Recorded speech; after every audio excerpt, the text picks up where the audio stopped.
ఆ విష వటవృక్షము విషవాయువులను చిమ్ముతూ ఉంటుంది. ఆ విషవాయువుల వలన ఆ విష బీజం కాకుండా వటవృక్షం వలనే సునీతమ్మ మనసు పాడయింది. దానికి తోడు పచ్చ మీడియా విపరీతంగా విషప్రచారం చేయగలిగి ఆమెకు అనేక రకాల అపోహలు కలిగించినారు.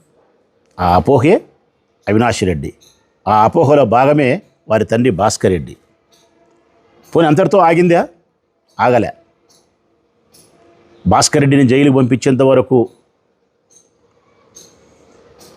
అవినాష్ రెడ్డి గారిని ముద్దాయం చేసేంత వరకు సునీతమ్మ ప్రయత్నం కొనసాగించింది. చివరకు అవినాష్ రెడ్డి గారిని ముద్దాయి చేసినది చంపినాడని కాదు, చంపించినాడని కాదు, చంపిన వాళ్ళకు డబ్బిచ్చినాడని కాదు, సాక్ష్యాలను ధ్వంసం చేసినాడని, అక్కడ రక్తపు మరకలు తుడుస్తూ ఉంటే ఆపలేదని. వాస్తవానికి అవినాష్ రెడ్డి గారికి ఫోన్ చేసి వివేకానంద రెడ్డి గారి యొక్క మరణం యొక్క సమాచారాన్ని అందించినది స్వయానా వివేకానంద రెడ్డి గారి బావమరిది శివప్రకాష్ రెడ్డి, అంటే సునీతమ్మకు మేనమామ. మరి సునీతమ్మ మేనమామ ఫోన్ చేసినప్పుడు శివప్రకాష్ రెడ్డిని అనుమానించలేదు. కానీ ఎక్కడో జమ్మలమడుగు పర్యటనలో ఎలక్షన్ క్యాంపెయిన్లో ఉండే అవినాష్ రెడ్డి ఇంటికి వస్తే అక్కడ ఏ విధంగా చనిపోయినాడంటే, నాయనకు గుండెపోటు వచ్చి బాత్రూంలో పడి చనిపోయినాడు, దెబ్బ తగిలిందని చెప్తే ఆ రక్తమురలు తుడుచుకుంటూ ఉంటే ఈయన పోలీస్ స్టేషన్కు ఫోన్ చేసి సంబంధించిన సిఐకి సమాచారం అందించినప్పటికీ కూడా ఇంకా సాక్ష్యాలను ధ్వంసం చేసినారని చెప్పి మీరు ఆయన మీద అభియోగం మోపగలిగినారు. 70-75 సంవత్సరాల వయసులో భాస్కర్ రెడ్డి గారు జైలు జీవితాన్ని అనుభవించిన ఈ కేసుతో సంబంధం లేని చాలామంది ఇప్పటికీ జైల్లో మగ్గుతూ ఉన్నా సునీతమ్మకి ఇప్పుడు కూడా ఇంకా మనసు చల్లబడలే. కారణం, ఆమె మనసు చల్లబడాలంటే చంద్రబాబు నాయుడు గారి ఉద్దేశం ప్రకారము, వారు కల్పించిన అపోహ ప్రకారము జగన్మోహన్ రెడ్డి గారిని, భారతమ్మ గారిని సిబిఐ విచారణకు పిలిపించాలా, విచారణ చెయ్యాలా. ఆ విచారణలో వీరిని ముద్దాయిలు చేసినప్పుడే ఆ అమ్మకు తృప్తి.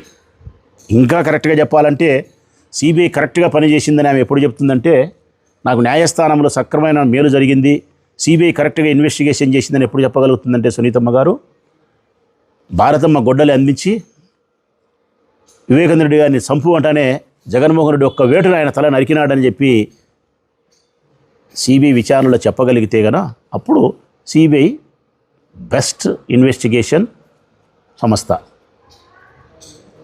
జగన్ను విచారించాల్సిన అవసరం లేదు, భారతమ్మ గారిని విచారించాల్సిన అవసరం లేదు, సాక్ష్యాలు ఆధారాలు ఏమాత్రం లేవు, ఇక్కడ ఆ మోటివే లేదు, ఇక ఇది కేసు దర్యాప్తు చేయాల్సిన అవసరం లేదు, కొత్తగా ముద్దాయిలు చేయాల్సిన అవసరం లేదని చెప్పి సిబిఐ చెబితే సిబిఐ మంచిది కాదు, సుప్రీంకోర్టు చెప్తే మంచిది కాదు.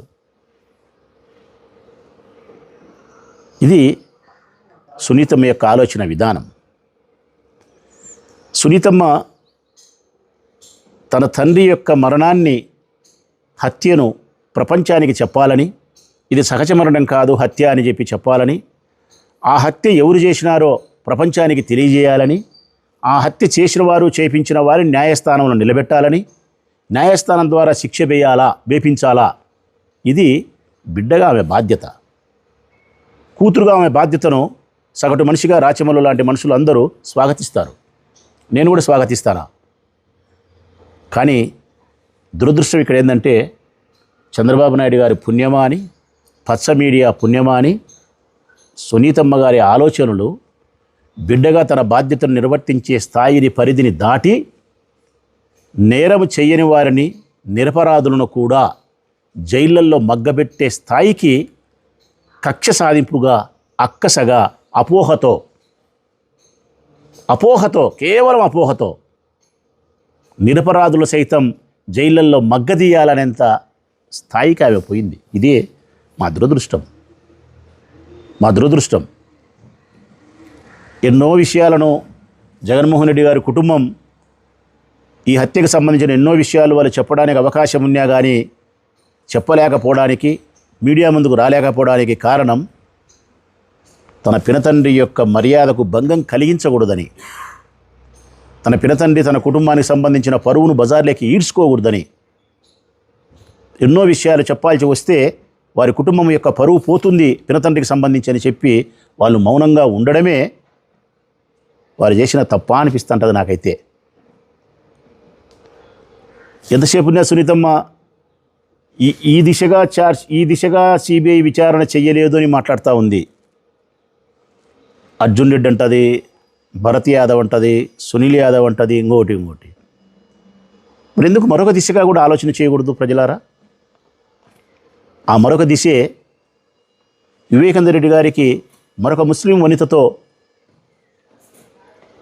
సహజీవనము సంబంధం కలిగి ఉండడం, వారిరువురి సంబంధం ఫలితంగా కుమారుడు జన్మించడం, ఆయన ఎంతో సన్నిహితంగా ఆ ముస్లిం వనితతో ఆ కుమారునితో ఉండడం, అది తెలిసిన కుటుంబ సభ్యులకు బాధ కోపం కలగడం మీకే కాదు ఎవరికైనా కలుగుతుంది. తన తండ్రి ఈ వయసులో పరాయి స్త్రీతో సంబంధాన్ని కలిగి సంతానాన్ని కలగలిగితే వారితో దగ్గరగా ఉంటే ఆస్తిని వాళ్ళకు రాపిచ్చే ప్రయత్నమో ప్రేమను పంచే ప్రయత్నం చేస్తే ఏ కుటుంబ సభ్యులకైనా కోపం వస్తుంది, బాధ కలుగుతుంది.